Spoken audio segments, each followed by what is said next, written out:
Bonjour tout le monde, bienvenue à ce nouveau webinaire intitulé Retour au travail post-burnout, comment prévenir les rechutes. Burnout, vous en avez toutes et tous entendu parler, hein, c'est un sujet qui revient fréquemment et qui s'est largement accéléré post-Covid. Pour traiter ce sujet ce matin, j'ai trois invités, Kevin, Clélia et Camille. Je vais laisser Clélia se présenter. Son micro est désactivé. Voilà. Merci, bonjour à toutes et tous. Je suis Clélia Sacadura, je suis psychologue spécialisée dans les troubles en lien avec le travail. Je travaille chez Cali Social où je dirige une équipe de consultants spécialisés sur ces sujets de risques psychosociaux, de qualité de vie au travail et de prévention du burn-out. Camille, Eh bien, bonjour à tous, merci Christophe. Camille Puech, donc moi je suis président de Cali Social. Moi, mon métier, c'est justement de prévenir plutôt à l'échelle organisationnelle le burn-out et d'aider les organisations à prévenir les risques et surtout, quand on y est confronté, à permettre le retour au travail et de créer une organisation qui soit plus favorable à la santé mentale des salariés. et Kevin. Bonjour Kevin. Bonjour, moi j'ai été Head of People dans plusieurs startups early stage et j'ai fait un burn-out récemment, ce qui m'a donné l'envie du coup et un peu la passion de créer une communauté autour du burn-out, une newsletter et un podcast pour casser l'isolation que peuvent avoir les gens en burn-out et donner plus d'informations aussi sur le burn-out et comment s'en remettre au mieux. Voilà. Génial. Euh, Avant de démarrer, j'aimerais peut-être que Clélia, si tu le veux bien, si tu pouvais nous donner une définition, c'est quoi un burn-out? C'est quoi la définition? Qu'est-ce qu'on entend par là?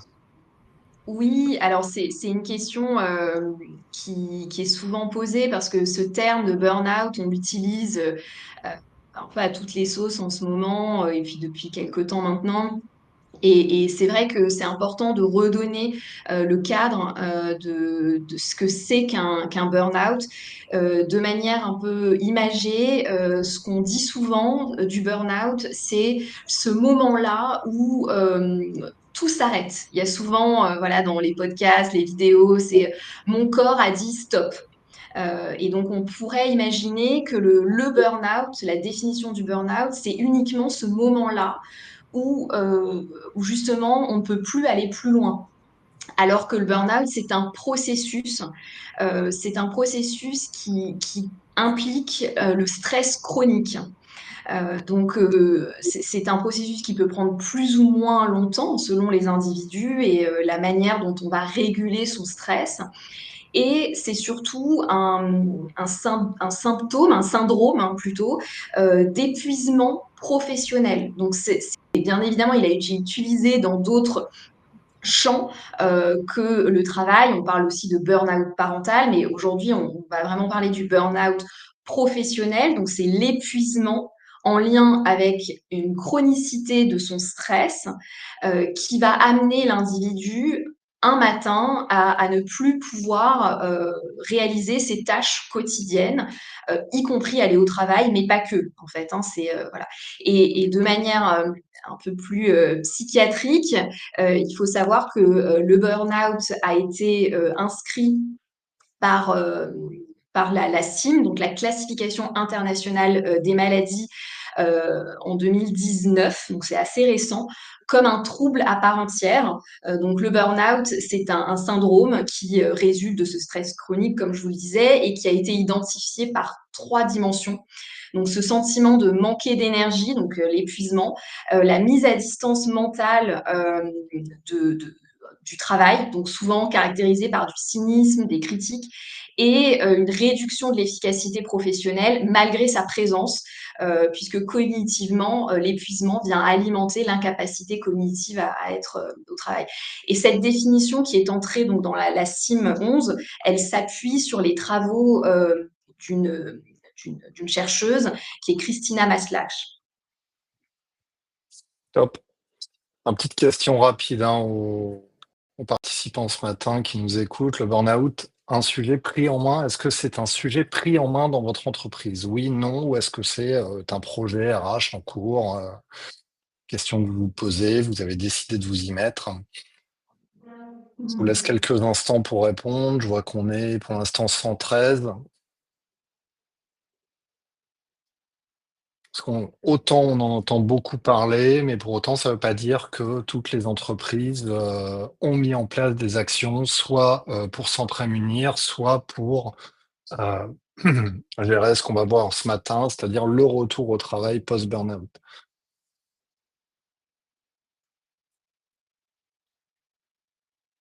Bon, dans le chat, on me dit non, non.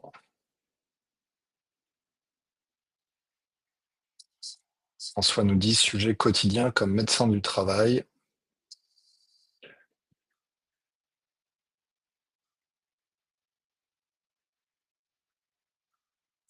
Alors, qu'est-ce que ça donne? C'est en main dans votre entreprise. Hop, je vous partage les résultats. Un petit oui, hein. 17 personnes nous disent oui, 45 non, et pour 16, c'est en projet. Donc on est encore loin d'avoir traité le sujet en entreprise. Ok, on va rentrer dans le vif du sujet. Sur le contexte de ce retour au travail, la première question qui se pose, c'est est-ce qu'on peut reprendre exactement le même type de job quand on revient de burn-out? Clélia? Oui, alors c'est une très bonne question et c'est une question que les patients se posent. C'est de savoir qu'est-ce que je vais faire de ma vie au sens large et de ma vie professionnelle. Parce que je donnais tout à l'heure une des définitions du burn-out, mais d'un point de vue psychopathologique et un peu plus clinique, c'est ce qu'on appelle une crise existentielle, le burn-out. C'est souvent aussi adossé à des symptômes dépressifs où on vient, quand je dis crise existentielle, c'est qu'il y a un moment où on réalise que l'environnement dans lequel on évolue n'est plus en accord avec les désirs, ces aspirations de vie. Et encore une fois, c'est quelque chose qui est vécu de manière brutale, mais qui psychiquement est progressif. Donc, bien souvent, la question, elle se pose pour les personnes qui souhaitent reprendre une activité. Et alors, dans la majorité des patients que je suis, j'ai accompagné à la reprise du burn-out, eh bien, il y a de tout.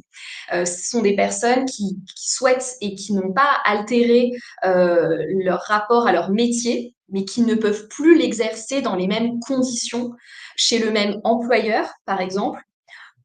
Et au contraire, hein, d'autres qui peuvent l'exercer chez le même employeur, mais qui vont avoir un rapport au travail qui va évoluer. Donc, il y a vraiment de tout et c'est une question éminemment subjective que chaque personne a à se poser. Kevin, est-ce que, alors une question un peu directe peut-être, mais est-ce que tu te verrais revenir exactement dans le même type de job? Est-ce que c'est un problème de job en soi ou d'environnement? C'est-à-dire, est-ce que c'est plutôt la boîte qui te convient pas, ses process, les gens qui la composent, ou est-ce que c'est le job en soi qui pose problème? Comment tu perçois ça? Ouais, chaque parcours est différent. Tu vois, je pense que ce qui fait toujours peur quand on reprend un job, c'est de se dire qu'on a 25, enfin, il y a 25% des gens qui ont fait un burn-out qui en refont un derrière. Parfois dans des études, ça va jusqu'à 40, donc ça fait peur. Et donc la question, je me la suis souvent posée, et en fait, il faut essayer de comprendre qu'est-ce qui a pas marché dans la précédente expérience, quoi. Pourquoi est-ce que j'étais fragilisé par le perso? Est-ce que j'ai été fragilisé par mes relations au travail? Quelles étaient mes attentes et pourquoi au travail, et pourquoi j'ai pas pu y répondre? Enfin, et pourquoi le travail n'a pas pu y répondre?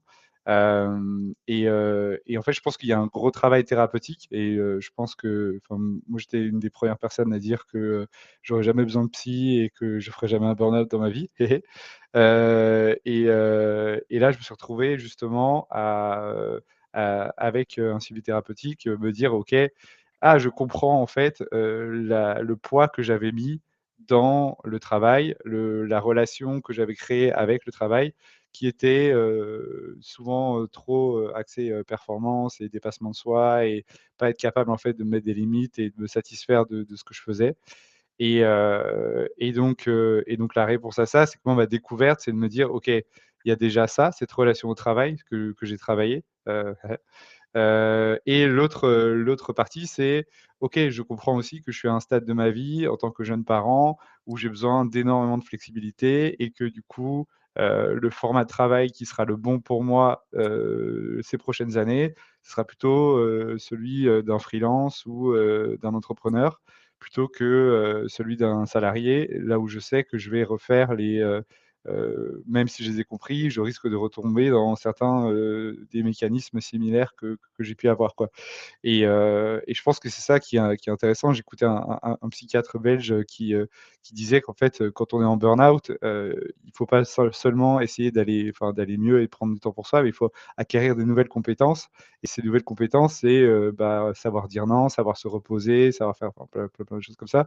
Et en fait, c'est ça on en reviendra dessus tout à l'heure. Mais ce qui est intéressant là-dessus, c'est vraiment de se dire, OK, bah, comment est-ce que, après, une thérapie, je peux me dire, «OK, bah, j'ai une solution maintenant, je vois une nouvelle solution arriver devant moi et oui ou non, cette solution, elle peut, être, ISO et donc je peux revenir dans l'entreprise, ou non, quoi». Alors, ça veut dire que tu as pris conscience un peu des failles. De C'est-à-dire que tu as pris desquelles? Des miennes conscience de ce ou de oui, des l'organisation? tiennes, oui, Ouais, exactement. C'est-à-dire ouais, que aujourd'hui, tu sais pourquoi tu as fait un burn-out. ouais, ouais, Parce que c'est ce que clairement. disait Clélia tout à l'heure, c'est, bah, ça te tombe dessus à un moment donné, ça ne s'anticipe pas en tant qu'individu. Après, je poserai la question à Camille pour savoir comment on peut essayer de le prévenir en entreprise, mais à titre personnel, généralement, on se noie tout seul, en fait, c'est un peu l'idée. J'imagine que tu arrives à un moment d'explosion où tu as senti quand même que c'était progressif? Hem, c'est juste le tout seul sur lequel j'ai tiqué qu'en fait, tu vois, d'un point de vue général, c'est une relation le burn-out. Donc en fait, c'est une relation qui, devient toxique avec le temps, et c'est à la charge des 2 individus ou de l'individu et l'organisation, quoi. C'est enfin, en tout cas, pas forcément qu'elle devient toxique cette relation, mais qu'elle ne satisfait plus les besoins, initiaux. Et donc en fait, on peut arriver quelque part et se dire: «Ah génial, c'est exactement ce qu'il me faut» et 2 ans plus tard, c'est plus du tout c'est l'entreprise ne répond plus du tout aux besoins et cetera. Mais il y a quand même une responsabilité de l'entreprise qui est plus ou moins forte, une responsabilité de l'individu qui est plus ou moins forte. Et moi, dans mon cas, j'ai, évidemment, compris, bah, ce sur quoi j'aurais pu, avancer. Je sais aussi ce que l'entreprise aurait pu faire aussi pour, me protéger. Et je pense que c'est ce qui est enfin, en tout cas dans le burn-out que j'ai eu, c'est sûr que le stress progressif, l'absence d'écoute des premiers symptômes et cetera, c'est clair que ça m'est arrivé. Mais il y a un autre truc, c'est qu'en fait, on est tellement, stressé, donc avec, un taux de cortisol et d'adrénaline tellement élevé qu'en fait, on n'en arrive plus à non plus s'écouter de la bonne manière. C'est-à-dire qu'on la majorité des symptômes qu'on devrait ressentir et sur lesquels on devrait, se poser des questions, en fait, on les voit pas trop parce qu'en fait, on est complètement, sous je sais pas quelle substance que le corps a créée, quoi, qui nous permet d'aller, se dépasser constamment, quoi. Et donc c'est cet engrenage de plus du tout savoir s'écouter Ouais. qui est dangereux. Et en fait, le corps à un moment dit, OK, surdosage, là, tu es allé vraiment trop loin. Et moi, par exemple, comment ça s'est, caractérisé, c'est que je suis du jour au lendemain, j'étais devant mon ordi, donc il y avait plusieurs symptômes avant, problèmes de sommeil, irritabilité, cynisme, désengagement du travail, progressif et cetera. Et le jour J, ça a été vraiment je ne pouvais plus, taper une seule phrase sur mon ordi Et après ça, les gros symptômes, ça a été le fait que je pouvais plus lire un livre, enfin décrire les images, un tigre bleu avec une robe bleue pour la lecture de mon fils le soir. J'arrivais même plus à décrire ça. Je courais des 32 kilomètres avant, je pouvais plus courir 20 minutes. Donc voilà, il y a eu pas mal d'effets assez évidents Ouais. post ce jour. Camille, comment, déjà, quelle est la responsabilité de l'entreprise d'un point de vue, j'allais dire, juridique aujourd'hui, en matière de prévention des risques, hein, puisqu'on est typiquement là-dedans, et quels sont les outils mis à disposition de l'entreprise possibles pour prévenir au maximum, anticiper, informer autour de ce burn-out. Mm. Oui, et je voudrais rebondir quand même sur ce que disait Kevin. Il a dit quelque chose qui était très intéressant. Il a parlé de la relation versus l'autre partie. Et c'est vrai que parfois, on a tendance à opposer les parties, dire c'est personnel, c'est de la faute de l'individu, alors c'est de la faute de l'employeur. Et en fait, c'est, comme le disait Kevin très justement, c'est la relation entre les deux parties qui est toxique et qui est néfaste pour l'individu, pour sa santé. Et rarement, elle est positive pour l'organisation. En tout cas, je n'ai jamais vu une situation pré-burnout au sens du moment de la rupture qui était favorable pour l'organisation. Et on le voit sur les autres formes de burnout. Euh, où en fait, où on est entre deux personnes, par exemple, hein, parce que Clélia a parlé justement du burn-out, comment il se caractérisait, ses symptômes. Tu as une autre définition de Freudenberger qui travaillait notamment avec Christina Maslark à l'époque, qui a dit le burn-out, c'est la résultante de l'état de fatigue chronique, donc de dépression, de frustration, apporté par la dévotion à une cause, un mode de vie ou une relation qui échoue à produire les récompenses attendues et conduit en fin de compte à diminuer l'implication et l'accomplissement du travail. Et donc il y a cette logique de frustration causée par la dévotion à une cause qui n'a pas répondu aux attentes. Et globalement, on est dans un monde où les choses changent énormément et très très vite. Et il y a un décalage très très fort entre la réalité actuelle que nos sociétés vivent et les attentes que l'on a vis-à-vis de cette société. Et d'ailleurs, les burn-out, on les trouve malheureusement dans toutes les organisations de travail. Et donc, la problématique, elle est au-delà d'un mauvais manager, par exemple. Alors, le mauvais manager peut être facteur de burn-out et favoriser un burn-out. Attention, hein, mon propos n'est pas d'exclure sa responsabilité, ou une organisation, mais en fait, toutes les organisations sont concernées, donc on est dans un problème de société. En matière de responsabilité, pour répondre à ta question, Christophe, il y a pas la responsabilité, elle n'est pas. Enfin, il faut comprendre qu'elle est un peu découpée, divisée. C'est-à-dire, tu ne peux pas créer les conditions du burn-out. Quand tu es une entreprise, elle a la responsabilité de ne pas provoquer le burn-out. C'est-à-dire, typiquement, quand tu proposes, quand tu as un décalage entre le projet que tu proposes à ton collaborateur et ce qu'il obtient, et que ça conduit sur le burn-out, faut-il encore le démontrer, c'est très très lourd, hein, mais l'entreprise a la responsabilité de ne pas être génératrice de risques inutiles. Le travail est à risque, ça c'est acté, hein, travailler occasionne des risques psychosociaux, des risques physiques. La responsabilité de l'employeur, c'est d'évaluer ces risques et de les réduire au maximum. Ça, c'est la première zone de responsabilité de l'entreprise. La deuxième zone de responsabilité de l'entreprise, elle est sur le trouble. Lorsque quelqu'un rencontre des difficultés, est en situation de souffrance, a un trouble de santé, l'employeur a l'obligation, d'une manière ou d'une autre, de porter assistance. Donc, quand quelqu'un souffre, en fait, l'employeur ne peut pas dire ça ne me regarde pas, je m'en moque. L'employeur, il doit apporter un soutien, il doit apporter, quand tu te blesses, voilà, si tu saignes au travail, en fait, l'employeur est tenu de te porter assistance, donc il a sa trousse de soins, il te soigne. Quand tu as un burn-out, quelle que soit la cause du burn-out, finalement, tu ne peux pas laisser quelqu'un souffrir sans rien faire. Et donc, la responsabilité de l'employeur, elle est sur deux choses. Et quand on va chercher la responsabilité de l'employeur, soit on va regarder si il a été à l'origine, il y a un défaut de prévention des risques de sa part sur le burn-out, ou ou si, malgré le fait qu'il y ait un burn-out, il y a une non prise en compte du problème par l'employeur. Voilà. Et je réagis, il y a une question, je parlais des managers tout à l'heure, je vois qu'il y a Manel qui dit les managers ne sont pas formés à gérer ce genre de situation. Alors, c'est de moins en moins vrai parce qu'il y a énormément de formations et on en fait, je pense qu'on a dû former plusieurs centaines et on sensibilise et on forme plusieurs centaines de milliers de personnes chaque année chez Cali Social. Rien que nous, on fait ce travail-là, donc c'est de moins en moins vrai. En revanche, ce qui est vrai, euh, c'est que le problème, comme on le dit tous là, hein, le problème n'est pas résolu. C'est pas comme si aujourd'hui il y avait une solution qui marchait en toutes circonstances. En fait, le monde change, c'est extrêmement compliqué, et il y a un décalage entre la promesse euh, qu'offrait le monde ces dernières années et la réalité. Et quand on parle de décalage entre, enfin, la frustration générée par le décalage entre la dévotion qu'on a à une cause, à une relation, à un mode de vie et la récompense attendue, eh ben, on est vraiment dans cette configuration-là. Et c'est pour ça que dans notre société actuellement, euh, on a un volume de burn-out qui est massif et sans précédent.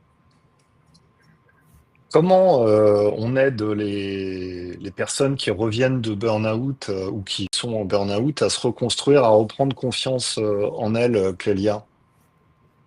C'est quoi le mécanisme, j'allais dire, de Mm. guérison finalement? Oui, alors je pense que en fonction de là où se trouve la personne dans son processus de burn-out, la réponse va être différente.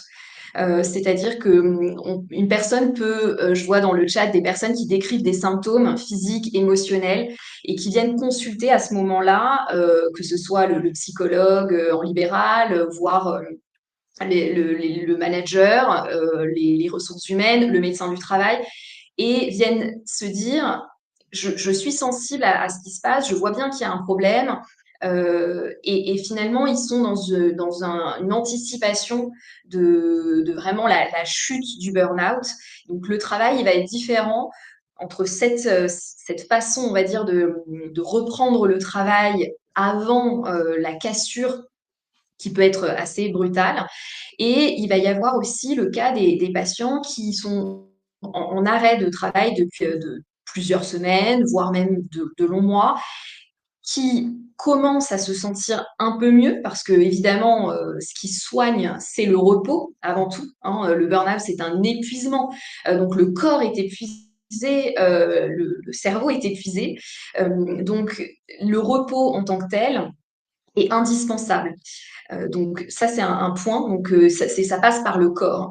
Ensuite, d'un point de vue, et parce que c'est ma place de psychologue, hein, donc d'un point de vue psychologique, la prise en charge thérapeutique du burn-out, j'ai envie de dire presque quelle que soit l'approche qu'on a hein, en tant que psychologue, je mets à part les psychiatres qui vont pouvoir prescrire des médicaments qui sont parfois nécessaires hein, pour réduire les symptômes dépressifs, parfois très, très importants dans des épisodes de burn-out. Mais d'un point de vue de la psychothérapie, on va vraiment questionner et travailler sur la cause de ce rapport au travail qui a été source d'épuisement. On est face à des personnes qui se sont acharnées ou qui sont en train de s'acharner à maintenir une activité professionnelle qui, semble-t-il, les fait souffrir. Et donc, ce rapport un peu, alors selon certains courants, on pourrait presque dire masochiste hein, finalement au travail, doit être questionné et c'est ça qu'on travaille avant tout. C'est de se dire qu'est-ce qui m'a amené dans ma période de vie actuelle à m'épuiser dans ce travail-là, dans ces conditions de travail-là. Et on va à un moment décoller, on va créer par la parole, par ce qu'on appelle la perlaboration, donc c'est-à-dire la façon de pouvoir s'entendre parler sur son vécu. On va créer un décollement entre tous ces symptômes, qui on est, son histoire, et l'identité de chaque individu et ce qu'il vient chercher au travail. Donc ça, c'est Est-ce que- une façon de ce que disait Kevin, hein, c'est de se dire, mais qu'est-ce qui a fait que je me trouve dans cette situation-là, à plus pouvoir lire de livres le soir à mes enfants. Et donc, on se pose cette question.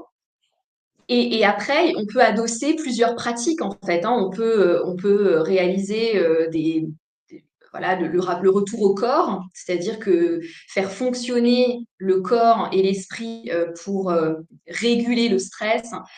Et en fait, on va réapprendre à poser ses limites et à se dire si je reprends, parce que là, je vais clôturer plutôt ta question en imaginant un patient qui se projette à reprendre, parce que tout ça est un processus pour arriver Ouais. en burn-out, mais c'est aussi un processus qui peut prendre plusieurs années, mois ou années pour reprendre une activité professionnelle. Mais imaginons qu'on soit face à un suivi qui arrive, on va dire, à ce moment-là où la personne, elle est prête à se dire, je veux reprendre le travail. Donc moi, le premier conseil que je donne, c'est de continuer les séances, y compris à la reprise. Parce que bien souvent, on peut se dire, bah, tiens, je suis prête à reprendre, c'est que tout va bien. Et en fait, la confrontation avec l'environnement de travail va faire réémerger des questionnements et Est-ce va que, positionner les limites. est-ce que ça passe par des changements de routine, des changements d'alimentation,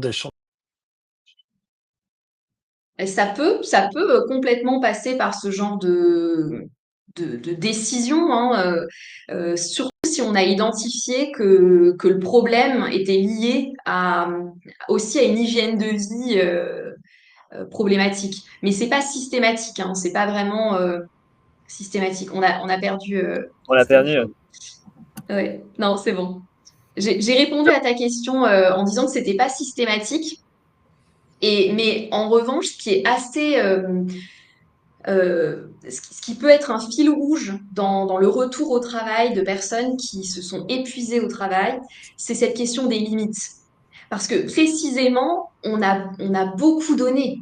C'est-à-dire qu'on est sur des personnes qui, au contraire de l'image un peu classique de la fragilité, c'est au contraire, moi je dis toujours que c'est des personnes extrêmement fortes parce qu'elles sont en capacité de supporter une pression qui est immense, un rythme de travail qui est immense, et c'est presque ça qui les rend, si on peut utiliser le terme, fragiles. C'est d'être trop fort, en fait, de pouvoir accepter beaucoup.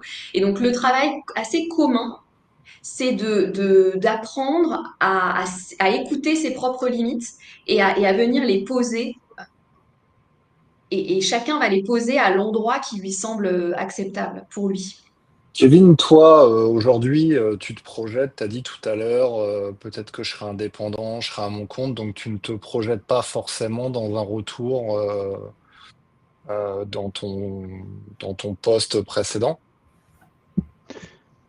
Non, mais pour rebondir là-dessus, si c'était le cas, tu vois, je sais que je serais complètement amène de reposer ces limites-là et de comprendre en fait que euh, prendre par exemple 2 jobs ou 3 jobs sur un job, c'est peut-être pas une bonne idée. Donc comprendre en fait le b.a.-ba que certaines personnes arrivent à avoir, qui est de se dire bon bah moi je maîtrise je maîtrise ma fiche de poste, je maîtrise mon rôle, je dis oui ou non en fonction de ma charge.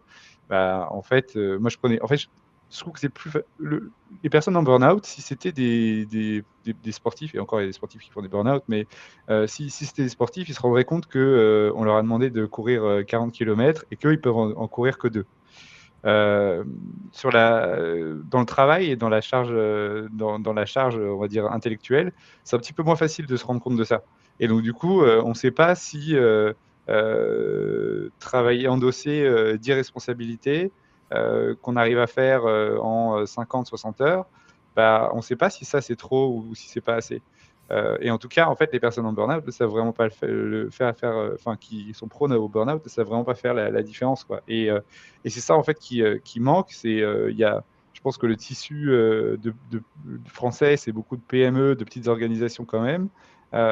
Il y a quelques très grands groupes qui sont capables en fait de comprendre un job, de bien le structurer, de bien en définir ses limites, de bien en définir la bonne charge et la juste charge.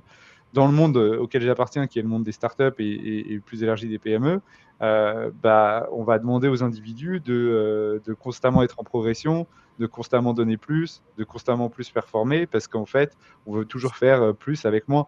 Et donc, pour des profils comme le mien, c'est très compliqué de se retrouver dans des situations comme celle, dans ce genre de contexte, surtout dans les types de startups dans lesquels j'allais, qui étaient vraiment early stage, donc entre 0 et 50 personnes, où là, en fait, chaque individu est d'une importance considérable. On ne peut pas juste se dire, si là je pars en vacances, le sujet avance. En fait, si là je ne fais pas, le sujet il n'avance pas, il n'avancera jamais, et un point c'est tout. Et donc, il y a aussi cette forme de responsabilité, et je pense aussi qu'en tant que RH, j'avais cette forme de responsabilité d'autant plus forte, parce que je voulais, donner l'exemple à l'équipe, et aussi leur montrer que je prenais soin d'eux et que je faisais des choses qui allaient dans leur sens. Et donc, du coup, j'avais l'impression de trahir mes collègues et mon équipe quand c'était le cas. Et évidemment, tout ça, en fait, aujourd'hui, je l'ai analysé, je le vois, et je serai en mesure demain de dire, bon, écoute, oui, en fait, comme tous les RH, je suis une seule personne pour 200 employés ou 50 employés ou je ne sais pas combien d'employés, mais on n'est pas souvent l'équipe la plus équipée en termes d'outils ou de collègues. Ressources, ouais. Ouais, et donc je peux faire que ce que je peux faire, et voilà, quoi. On oublie aussi qu'on va travailler 45 ans, 50 ans dans sa vie, quoi. Moi, j'avais l'impression que j'allais arrêter de travailler dans 3 ans, finalement. Et Tu Kevin, soulignes, Ouais. pardon, j'allais rebondir sur le côté reprise et retour au travail. C'est que je disais tout à l'heure qu'il y a l'idée d'être accompagné pour cette reprise. Ça, c'est vraiment un prérequis qui semble, en tout cas de ce que j'observe, être extrêmement important. Et ensuite, c'est de composer son mode de reprise. Et dans cette recette de reprise, il peut s'agir de pouvoir doser, justement, comme Kevin, tu le disais, de doser la quantité du travail, et ça peut passer par une réduction au départ, ce qu'on peut appeler un mi-temps thérapeutique, ou une réduction du temps de travail, pour justement se forcer. Moi, j'ai pas mal de patients qui, ça les aide en fait. C'est comme si on mettait une barrière de sécurité. Ça les force finalement à ne pas dépasser le surengagement dans lequel ils étaient un peu pris. Et donc ça marche assez bien. On peut avoir des émotions, et ça se travaille, de dire de honte, je vais reprendre. Mais tout ça se travaille en thérapie. Mais en tout cas, c'est des choses qui permettent de poser des limites. La reprise progressive du travail, on pose une barrière. Ouais, je suis totalement Euh, d'accord. Ah, pardon.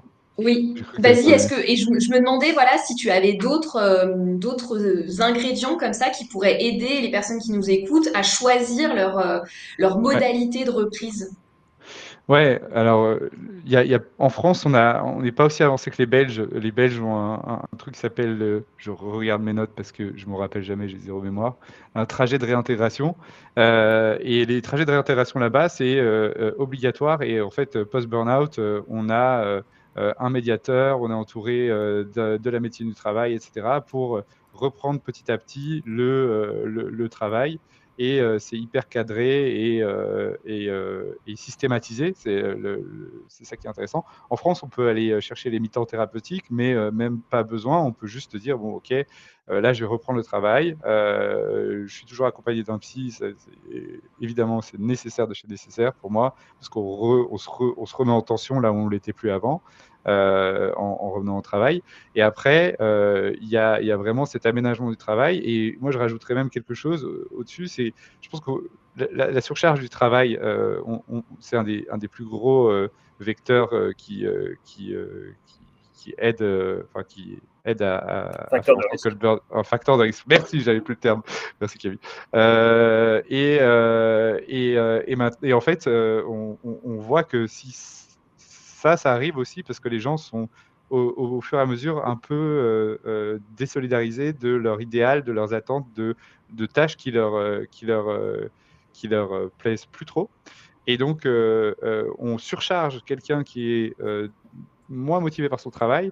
En fait, ça le fait encore plus partir en burn-out. Et donc, je dirais que quand on revient aussi au travail, il faut reprendre aussi la première question de qu'est-ce qui me fait plaisir en fait. Et moi, je pensais même pas qu'on pouvait prendre du plaisir au travail. J'avais oublié en fait. Je suis passionné par mon boulot, j'aimais l'idée de mon boulot, j'aimais tout de mon travail, mais en fait, quand je travaillais, j'étais dans une posture et dans un état et sur des tâches qui ne me plaisaient pas du tout.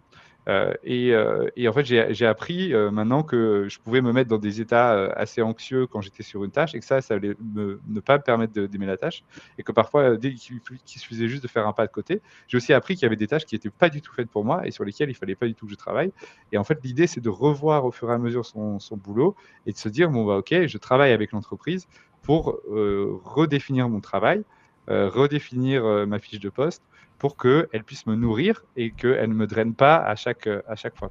La notion de plaisir que tu évoques, Kevin, elle est déterminante parce que on parle de désillusion, le burn-out, dévotion à une cause qui n'a pas répondu aux attentes et donc l'état de stress chronique dans lequel tu es parce que tu ne maîtrises pas ce qui se passe, perte totale de notion de plaisir. Le retour au travail, le retour au travail, il y a le retour au travail en général et puis il y a le retour dans l'entreprise dans laquelle on a fait un burn-out. C'est deux choses qui ne sont pas forcément compatibles. Ça peut le faire, mais il faut être très très vigilant justement à ce plaisir et à ce désir. Parce que s'il n'y a pas de plaisir, si on n'y croit pas, ça ne peut pas fonctionner. En fait, tu parlais tout à l'heure, Kevin, que le burn-out, c'était la résultante d'une relation. Et en fait, on pose rarement la question de la relation. Est-ce que notre relation d'un employeur avec un salarié, elle est saine pour les deux parties? Est-ce qu'elle l'a été par le passé? Certainement, il y a eu un engagement qui a été pris des deux côtés. Est-ce qu'elle l'est toujours aujourd'hui? Est-ce que cette relation répond à mes désirs, à mes attentes, à ce sur quoi j'ai envie de m'engager, à ce qui me procure du plaisir ou pas? Et questionner cette relation, elle est déterminante des deux côtés. On parle beaucoup du salarié ou de la personne qui a fait un burn-out, mais il faut aussi s'en servir en tant qu'entreprise. Parce que l'entreprise, en fait, c'est pas OK qu'un salarié fasse un burn-out. C'est pas normal. Alors oui, tout à l'heure, j'évoquais que le monde change et que donc il y a beaucoup de burn-out dans toutes les entreprises et donc toutes les entreprises en ont. Mais ça peut amener à la réflexion de se dire, il y a des burn-out chez moi comme partout et c'est normal. Et donc, On l'a perdu, mais On a perdu. on t'a perdu. Mais je suis très C'est là. d'accord avec là où tu allais aller. T'es comment revenu. C'est bon, je suis revenu. Ouais. Ouais, non, ce que je disais, c'est que l'entreprise, il faut qu'elle se serve de ce qui s'est passé pour évoluer et grandir. Aujourd'hui, tu disais tout à l'heure, les startups sont plus exposées des grandes entreprises. La réalité, c'est non. Il n'y a pas beaucoup de secteurs qui ne sont pas exposés à des grands enjeux de transformation où globalement, les salariés n'ont pas aujourd'hui besoin de faire plus avec moins. Faire plus avec moins, c'est la norme. C'est le monde qui évolue comme ça, particulièrement en France. Parce que les conditions se dégradent et que globalement, il n'y a pas 36 façons de faire. Soit on réduit notre niveau de richesse collectif, soit on fait plus pour maintenir ce niveau de richesse. Donc la problématique, elle est à l'échelle du pays, elle est très très difficile, elle est favorable au burn-out. Le rôle des entreprises face à cette situation à laquelle elle est confrontée, c'est de trouver des leviers pour s'adapter. Et s'adapter, ça veut dire comprendre ce qui s'est passé, analyser les causes qui ont provoqué le burn-out, quel est le décalage entre les aspirations de l'individu et la demande de l'entreprise, et comment on peut rendre les deux compatibles. La seule clé qui existe, ce n'est pas une clé à court terme, c'est une clé à long terme, c'est la remise en question permanente de l'organisation du travail. On parle beaucoup en psychologie d'adapter le travail à l'homme.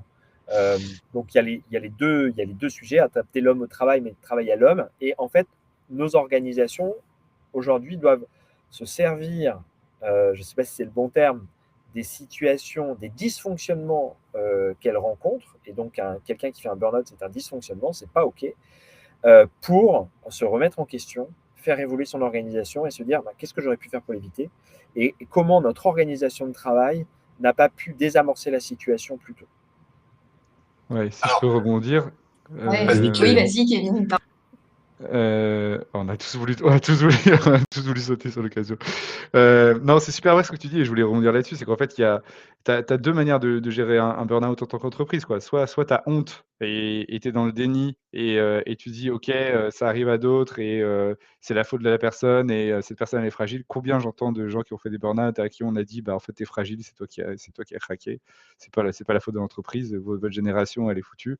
Donc soit on réagit comme ça, et en fait, on n'arrange rien, et du coup, on a, prud'homme, on a, turnover, on a beaucoup, du coup, de gens, en inefficacité professionnelle parce qu'une personne en burn-out, généralement, c'est, un problème structurel. Ça veut dire qu'il y a d'autres personnes qui sont, dans des états de fatigue, et du coup et de stress et donc du coup d'inefficacité. Parce qu'on voit aujourd'hui que le stress, à court terme augmente certes les capacités cognitives, mais à long terme les met, par terre, quoi, hein. Je vous rappelle encore une fois le fait que j'arrivais plus à lire un livre pour enfants, quoi. À 35 ans, c'est un peu dommage.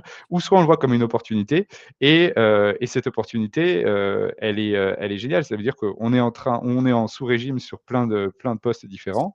On n'a pas, construit, des postes qui permettent aux individus d'être dans le plaisir, et on n'a pas checké cette, notion-là. Et quand les individus sont dans le plaisir, bah, en fait, tout est plus facile pour eux. D'un seul coup, ils sont beaucoup plus intelligents, beaucoup plus créatifs, beaucoup plus forts dans ce qu'ils font. Et donc du coup, il y a une vraie logique à avoir de: «Ah, j'ai un burn-out, OK. Bah, en fait, maintenant, j'ai plein d'opportunités qui s'ouvrent à moi et ça veut dire qu'il y a un problème d'efficacité» et en fait, c'est même une logique productive, quoi, de se dire, «Ah tiens, là, j'ai quelque chose, j'ai un warning, très fort dans mon entreprise et ben, en fait, je vais augmenter le niveau de ma productivité globale de la boîte en agissant, en fait, sur les, méthodes de travail, sur le format du travail, pour les individus, quoi». Donc, ouais, ça me parlait vachement ce que tu disais. Et après, il faut être aussi. J'essaye toujours de garder une position neutre, tant pour éviter l'effet que tu dises, bah, c'est la génération, c'est raté. Pour ça, c'est n'importe quoi. Toutes les générations, depuis la nuit des temps, ont toujours dit que les nouvelles générations étaient complètement dépassées. Et donc, ça, c'est juste répéter les mots de nos ancêtres sans écouter ce qu'ils nous ont enseigné. En revanche, il faut être aussi humble sur le fait que on a connu une période des 70 dernières années, enfin on va enlever les 15 dernières années, donc on va dire les 60 dernières années, les 55 dernières années, post-Seconde Guerre mondiale, de chaque année, tout allait mieux que l'année précédente, de développement économique, chaque année c'était plus facile que l'année précédente, on faisait moins, on avait besoin de faire moins, c'est quoi faire mieux, faire plus avec moins, là c'était on avait besoin de faire moins avec plus, et on a connu ça pendant de nombreuses générations, et aujourd'hui le monde s'est bouleversé. On l'a vu déjà avec une crise en 2008, on l'a revu avec la crise de la Covid. On est encore en pleine crise et les équilibres sont plus du tout les mêmes. Et la question en fait, il n'y a pas de méthode parfaite. J'ai pas encore vu, je questionne beaucoup d'entreprises sur comment adresser ce problème-là. En fait, personne ne trouve la solution. Donc en fait, on est c'est pour ça que j'aimais beaucoup quand tu parlais de relation. On est dans une phase où il faut repenser la relation entre quel est le rôle de l'entreprise, quel est le rôle de l'individu. Et les deux parties doivent réussir, enfin l'individu ou les salariés, ou en fait le rapport que les organes de travail entretiennent avec les acteurs du travail. Il faut repenser cette relation parce que si la relation n'est pas saine, on ne crée pas les conditions du succès et du plaisir, ça va redysfonctionner pour les deux. J'ai une entreprise dont je tairai le nom qui a fait une enquête récemment, c'est le DRH qui posait ce problème-là, il me disait j'ai 90% de mes salariés qui ne quitteront jamais leur entreprise, qui ne quitteront jamais l'entreprise. J'ai 70% des salariés qui détestent travailler dans l'entreprise. Et là, tu vois, en fait, tu as vraiment 70% des gens qui détestent travailler dans la boîte, 90% qui la quitteront jamais. Tu as un vrai problème dans la relation. Et ça, c'est un facteur de burn-out. Alors, c'est compliqué. Il y a plein de facteurs qui rentrent en ligne de compte. Mais le DRH, il n'a pas la solution. Et le salarié, il n'a pas la solution. Ma croyance, c'est que le dialogue est la première clé pour solutionner durablement ce problème, cet écart.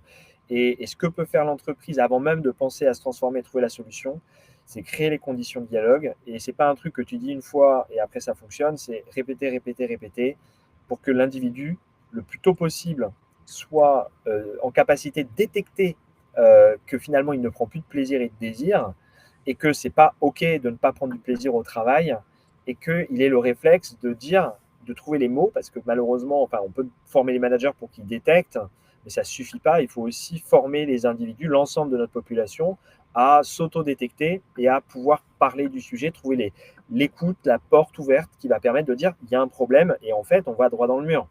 Et à partir du moment où le problème il est entendu, qu'il est écouté, qu'il est reconnu et qu'on est dans une logique de recherche d'un nouvel équilibre dans la relation, tu réduis fortement le risque d'aboutir par le fait que ce soit ton corps qui soit en situation de rupture. On touche bientôt à la fin de ce webinaire. Il y a un point qu'on n'a pas abordé, qu'on a évoqué, mais de façon très symptomatique pendant ce webinaire. Et on a eu des réactions dans le chat au début. Quelqu'un qui disait, ben moi, quand je suis rentré de burn-out, je me suis fait virer 6 mois après. Il y a aussi un problème de perception. Je pense, Kevin l'a dit, jamais j'aurais pensé, moi, aller voir un psy, quoi. C'est la honte en fait. Le psy, c'est toujours pour les autres. Est-ce qu'il n'y a pas aussi ce problème dans la perception générale globale de la société de ah, toi tu vas voir un psy. C'est un peu comme ah, toi t'as divorcé, ben on va plus t'inviter. Toi t'as vu un psy. Est-ce qu'on n'est pas encore là-dedans aussi? Parce que quand on dit les managers sont pas formés, peut-être ils sont pas formés au burn-out, mais dans l'inconscient collectif, est-ce qu'on est prêt à se dire on a un collègue qui est pas bien, il va voir un psy, un psychiatre? Et est-ce qu'on n'a pas trop de biais cognitifs justement qui empêchent euh, aux personnes touchées par le burn-out de pouvoir complètement se remettre parce qu'on est encore dans une société qui a cette perception, je sais pas, de la maladie, de la peur de celui qui a été voir un psy, qu'on va estimer comme plus faible, etc. Mais sans parler du divorce, Christophe, il y a le cancer, par exemple, le cancer du sein, voilà. qui était tabou et on ne parlait pas, on avait honte d'avoir le cancer du sein. Et on a fait trois grandes causes nationales, sur le cancer du sein pour faire en sorte qu'on parle du sujet, qu'on puisse se dire collectivement dans notre société, c'est OK d'avoir un cancer du sein et on n'a pas besoin d'être stigmatisé, on a besoin de soutien. Et cette année, c'est l'année de la grande cause pour la santé mentale. Et le but de cette grande cause nationale, c'est justement qu'on puisse se dire collectivement, c'est OK, que c'est OK d'avoir un burn-out, c'est OK d'avoir des tendances dépressives, c'est OK de perdre le sens de sa vie.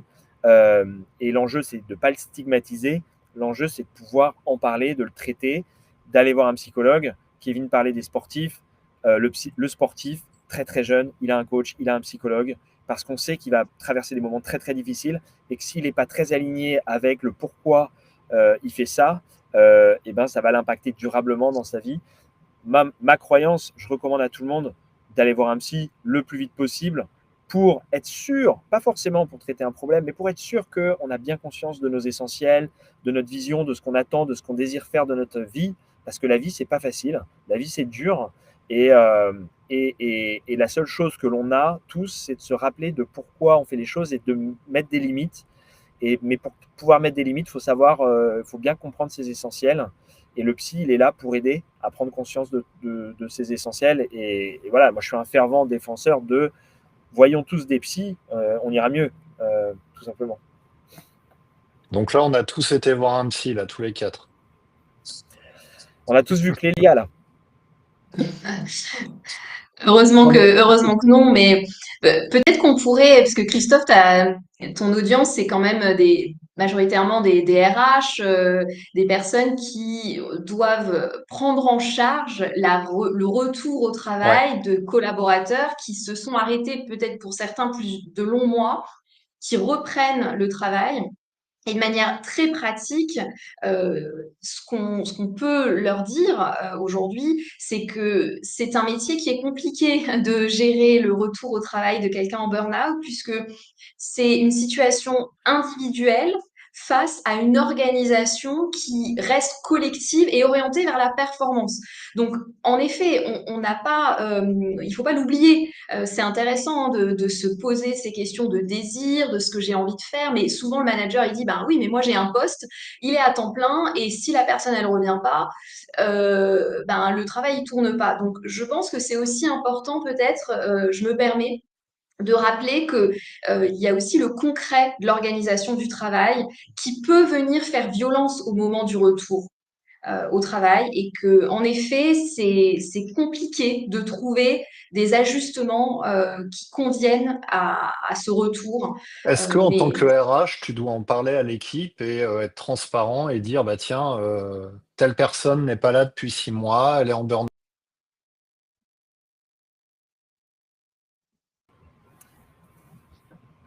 il va revenir. Je pense que sa question, c'était est-ce qu'en tant qu'RH, tu prends le dialogue, en fait, hein, Voilà. Est-ce que donc il faut être totalement transparent sur le sujet avec les collègues? Tu posais la question à Kevin, Christophe? Non, à toi. Ah, à moi, pardon. Oui, ben, le côté d'être transparent ou pas, c'est pas une question à laquelle on peut répondre de manière très franche, hein. C'est toujours mieux de se dépâtir des préjugés. Et en général, les collègues savent très bien. Je pense qu'il faut arrêter de croire qu'on n'est pas en lien et de faire des secrets, de s'imaginer qu'entre collègues, on ne se parle pas. Donc, je pense que de combattre les préjugés et de contraire dire les choses et inciter la personne à ne pas avoir honte de ce qui lui est arrivé, c'est beaucoup plus sain. C'est ma perception en tout cas. Ok. Bon, pour conclure, une dernière question que je vais peut-être poser à toi, Camille. Est-ce que tu as des exemples d'entreprises qui sont un peu, j'allais dire, pionnières sur le sujet, qui ont mis en place des actions concrètes autour du sujet du burn-out? Est-ce que tu as des exemples à nous citer? en fait, il y a deux choses très très différentes. Il y a les mesures que tu mets en œuvre et il y a la culture de ton entreprise. Donc, il y a plein d'entreprises qui ont mis beaucoup de mesures, mais la culture, typiquement, ne permet pas le dialogue et le fait de parler du sujet. Et il y a beaucoup d'entreprises qui ont peu de mesures, mais qui parlent très très bien du sujet. Le secteur d'activité, sans citer de nom d'entreprise, mais le secteur bancaire, par exemple, tu as, quand sur les mauvais comportements au travail, en général, tu as une situation sur 4 qui est remontée à l'employeur, tout secteur d'activité confondu. Dans les banques, ça n'est qu'une situation sur 10 qui est remontée à l'employeur. Pour autant, en matière de mesures de prévention, moyens mis en œuvre pour accompagner les salariés, le secteur bancaire est numéro 1 en France. Et donc, tu as vraiment cette dichotomie. J'ai du mal à citer des entreprises publiquement parce que je ne connais pas d'entreprise où le problème est résolu. Je connais des entreprises qui font beaucoup d'efforts, qui ont des intentions très très fortes pour trouver une solution à cette situation, où vraiment ça s'inscrit dans la culture d'entreprise. Quand Arthur Sadoun, le PDG de Publicis, a dit, lui, il a pris la parole sur le cancer au travail, la complexité d'avoir un cancer et de faire son métier tout quotidiennement, de revenir après un cancer au travail et a voulu désacraliser la maladie longue durée ou la maladie grave dans le travail. Euh, il a mis énormément de moyens en termes, mais surtout ce qu'il a fait, qui était le point le plus fort, ça a été de dire c'est OK d'avoir un cancer, c'est OK d'en parler, il faut pas être isolé, il ne faut pas avoir peur, il ne faut pas avoir honte. Et ça, c'était, je dirais, le point plus fort qui dépasse même la logique de moyens mis en œuvre. Et puis voilà. Et je pense que l'enjeu, au-delà des moyens mis en œuvre, il est vraiment sur la culture et la capacité à autoriser, à se dire c'est OK que les choses n'aillent pas et il faut qu'on se parle, il faut qu'on se dise les choses, il faut qu'on soit authentique, sincère les uns les autres. Ce ne sera pas facile, mais si on ne le fait pas, on va droit dans le mur. Voilà. Donc Eh je t'en ben, ai cité c'est une quand même, Publicis. parfait pour la conclusion. Merci Camille. Merci Kevin. Merci Clélia, pardon. Ce Avec webinaire, plaisir. vous le retrouverez en replay sur MyRHline dès demain matin. Je vous souhaite une excellente journée. Merci beaucoup. Merci à vous. Merci, au Merci tout revoir. le monde, merci Christophe.